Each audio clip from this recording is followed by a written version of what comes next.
اپنی عزت نیلام کر دے۔ بات ہوئی تھی میری تمہارے باس کے ساتھ، اس نے بتایا تھا تم اس کے ساتھ اکیلی جا رہی ہو۔ تم شاید اس وقت اس کی باہوں میں سوئی ہوئی تھی۔ عدنان اندر سے غصے سے ابل رہا تھا۔ ایزل کے سامنے آتے ہی اس نے جو الفاظ ادا کیے تھے، ایزل ہکا بکا رہ گئی تھی۔ یہ کب ہوا تھا؟ اور آریان نے اس کے ساتھ ایسا کیوں کیا تھا؟ کیا یہی وجہ تھی کہ سب اسے اتنا غلط سمجھ رہے تھے؟ عدنان بھائی، شبانہ چچی، ایسا کچھ نہیں ہے جیسا آپ لوگ سمجھ رہے ہیں۔ میں آپ کو سب بتاؤں گی۔ پلیز پہلے مجھے یہ بتا دیں دادو کہاں ہیں؟ وہ ٹھیک تو ہے نا؟ ندرت بیگم گھر پر نہیں تھیں، اگر ہوتی تو اب تک باہر آ جاتی۔ ایزل کا دل بیٹھا جا رہا تھا۔ انہیں مارنے میں کوئی کسر باقی چھوڑی ہے تم نے؟ تمہارے کرتوتوں کے بارے میں سن کر بستر پر جا پڑی ہیں وہ۔ کسی بھی وقت کچھ بھی ہو سکتا ہے۔ خبردار جو ان کے سامنے گئی، نکلو ابھی اور اسی وقت ہمارے گھر سے۔ بہت برداشت کر لیا تمہیں، گھر میں بیٹیاں ہیں۔ تم جیسے غلاظت کی پوٹی کی وجہ سے ہم ان پر انگلی اٹھتی برداشت نہیں کر سکتے۔ ایزل جو ندرت بیگم کا سن کر صدمے کی کیفیت میں کھڑی تھی، شبانہ بیگم آگے بڑھی تھی اور ایک زوردار دھکا دیتے اسے گھر سے نکل جانے کا کہا تھا۔ ایزل ان کے جارحانہ رویے کے لیے بالکل بھی تیار نہیں تھی۔ وہ سر کے بل پیچھے جا گرتی جب اسی لمحے اندر داخل ہوتے آریان نے آگے بڑھ کر اسے تھام لیا تھا۔ اسے دیکھ کر وہاں کھڑے تمام افراد اپنی جگہ ساکت ہوئے تھے۔ انہیں بالکل بھی اندازہ نہیں تھا کہ یہ شخص اس طرح ایزل کے ساتھ آیا ہوگا۔ کس ہاسپٹل میں ہے وہ؟ ایزل کے بھیگے چہرے کو دیکھتے اس نے سرد لہجے میں عدنان کو مخاطب کیا تھا۔ سینٹرل سٹی ہاسپٹل میں۔ اس کی شخصیت کا رعب و دبدبہ ہی ایسا تھا کہ عدنان سے پہلے شبانہ بیگم بول پڑی تھی۔ چلیں مس ایزل۔ آریان اسے اپنے پیچھے آنے کا کہتا باہر نکل گیا تھا۔ ایزل بھی ہوش میں آتے تیزی سے باہر کی جانب بھاگی تھی، جبکہ شبانہ بیگم نے مڑ کر باقی سب کو دیکھا تھا، جو متحیر نگاہوں سے ابھی تک اسی جگہ کو دیکھ رہے تھے جہاں سے آریان گیا تھا۔ مجھے تو لگا تھا یہ امیر زادہ صرف ایزل کی خوبصورتی کو استعمال کر رہا ہے، یہ اس کے پیچھے یہاں تک کیسے آ گیا؟ عدنان چلو، جلدی سے اسپتال لے چلو مجھے، کہیں ہم سونے کی مرغی کو اپنے ہاتھوں سے خود ہی گنوا تو نہیں رہے۔ شبانہ چچی کی بات پر عدنان بھی اس بات میں سر ہلاتا باہر نکل گیا تھا۔ باس شاور لے رہے ہیں میم، اگر آپ کو کوئی ارجنٹ بات کرنی ہے تو بتا دیں۔ میں ابھی فوری طور پر آپ کی ان سے بات کروا دیتا ہوں میم۔ گلاب خان کی فرما برداری مسفرہ کو ایک آنکھ نہیں بھائی تھی۔ اس کی ہر بات کے اختتام پر لفظ میم سنتی وہ چڑھ گئی تھی۔ ہاں کراؤ بات۔ مسفرہ کا غصے سے برا حال تھا۔ اس کے حکم پر عمل پیرا ہوتے گلاب خان نے شیشے کی دیواروں کے پار شاور لیتے زیکا کو مخاطب کیا تھا۔ واس ڈاکٹر مسفرہ بخشی آپ سے بات کرنا چاہتی ہیں۔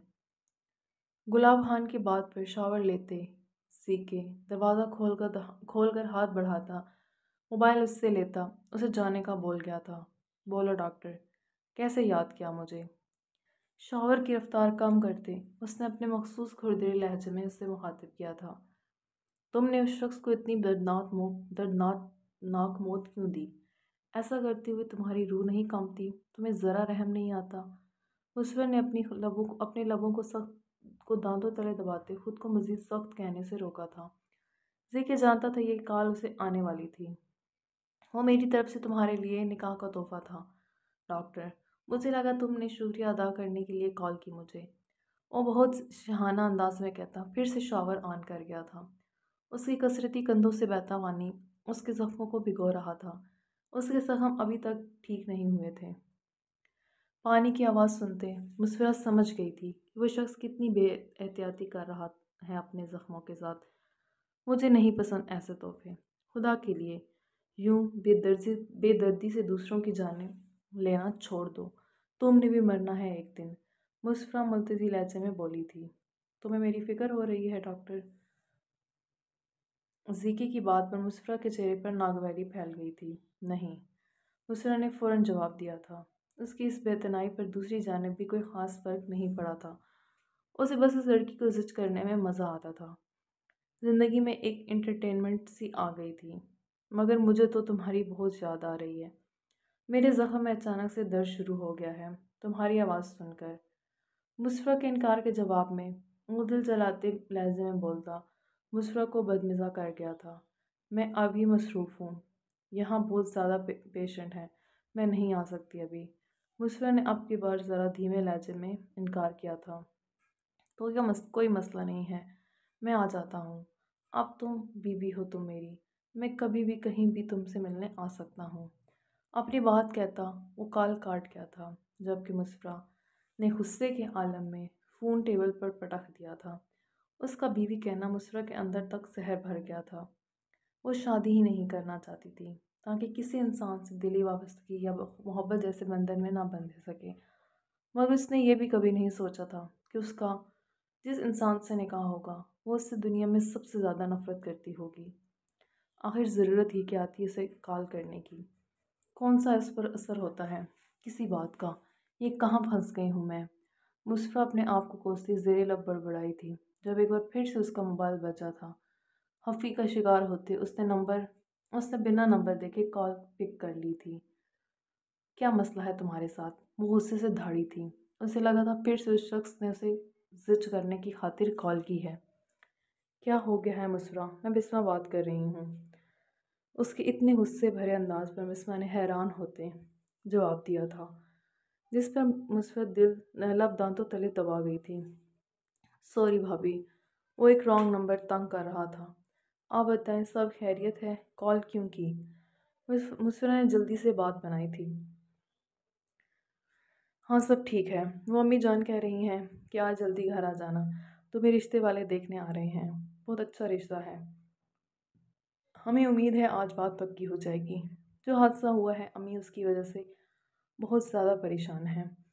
تم خود بھی سمجھ چکی ہو مسفرہ، مرد کے بغیر اس معاشرے میں اکیلی عورت کا سروائیو کرنا بہت مشکل ہے۔ امی بہت ٹینشن میں ہیں، تم اب اس معاملے میں سیریس ہو جاؤ پلیز، یہ ریکویسٹ ہے میری، اس بار انکار مت کرنا۔ بسمہ کی بات پر مسفرہ غائب دماغی کے عالم میں اسے سن رہی تھی۔ اس نے اس بارے میں تو سوچا ہی نہیں تھا، وہ ایسے بھی پھنس سکتی ہے۔ بھابھی ان کا آج آنا ضروری ہے، آج میں بہت مصروف ہوں، اگر وہ ایک ہفتے بعد آ جائیں تو؟ مسفرہ نے انہیں ٹالنا چاہا تھا۔ نہیں، وہ آج ہی آئیں گے، لڑکا دبئی میں جاب کرتا ہے، روز نہیں آ سکتا، تم چھٹی لے کر آ جاؤ، امی کا سختی سے حکم ہے، ورنہ وہ تم سے بالکل بات نہیں کریں گی۔ بسمہ نے اس کی بات سنے بحری کال کاٹ دی تھی، جبکہ مسفرہ پریشانی کے عالم میں اپنا چہرہ دونوں ہاتھوں میں گرا گئی تھی۔ کیا کروں میں اب؟ مسفرہ اپنی چیزیں اٹھاتی آفس سے نکل آئی تھی۔ وہ گھر پہنچ کر اپنی امی کو اس حوالے سے منانے کی کوشش کرنا چاہتی تھی، مگر اس کی ساری کوششیں بے سود رہی تھیں۔ امینہ بیگم نے اس کی بات سننے سے بھی انکار کر دیا تھا۔ وہ اب اس کی شادی کرنا چاہتی تھی۔ اسے اپنے گھر کا ہوتے دیکھ کر ہی انہیں سکون ملنے والا تھا۔ تم جاؤ، اچھا سا تیار ہو جاؤ، اور بسمہ تم جا کر احد کو کال کر دو، مزمل کو نہیں بلانا چاہتی میں، گھر میں مرد کا ہونا ضروری ہے۔ امینہ بیگم کو جب سے پتہ چلا تھا کہ انہیں بچانے والا احد تھا، وہ 2 بار اسے کال کر کے شکریہ ادا کر چکی تھی۔ انہیں وہ بالکل اپنے بیٹی کی طرح عزیز ہو گیا تھا، جبکہ مسفرہ یہ سب دیکھ کر جل بھن اٹھتی تھی۔ امی اسے بلانے کی کیا ضرورت ہے بھلا؟ اپنے کمرے کی جانب جاتی مسفرہ ان کی بات سن کر ایک دم گھبرا کر پلٹی تھی۔ اگر اس شخص کو اس بات کی بھنک بھی پڑ جاتی تو اس کا جنگلی پن باہر آ جانا تھا، مگر امینہ بیگم نے بھی یہاں بھی اسے خاموش کرواتے اندر بھیج دیا تھا۔ امی میں نے بہت بار ٹرائی کیا مگر وہ کال ہی پک نہیں کر رہے، شاید کہیں مصروف ہوں۔ مسفرہ بیڈ پر پڑے محرون رنگ کے لباس کو گھور رہی تھی جو امینہ بیگم نے اس کے لیے نکال کر رکھا تھا۔ جب بسمہ کی آواز سنتے اس نے کچھ سکھ کا سانس لیا تھا۔ تایا ابو دادو کیسی ہیں؟ کہاں ہیں وہ؟ پلیز مجھے ملنا ہے ان سے۔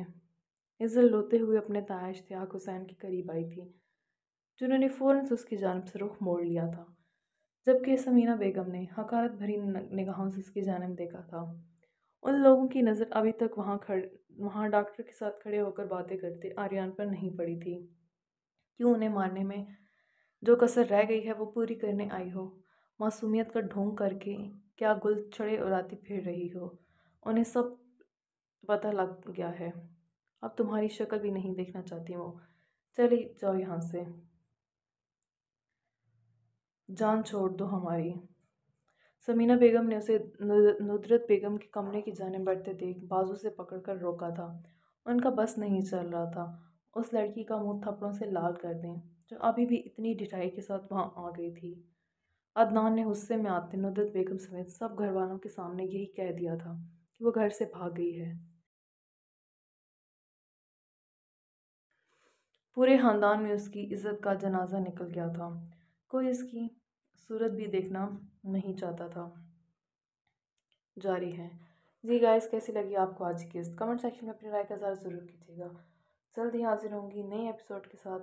اپنا بہت سارا خیال رکھیے گا، دعا میں یاد رکھیے گا۔ خدا حافظ۔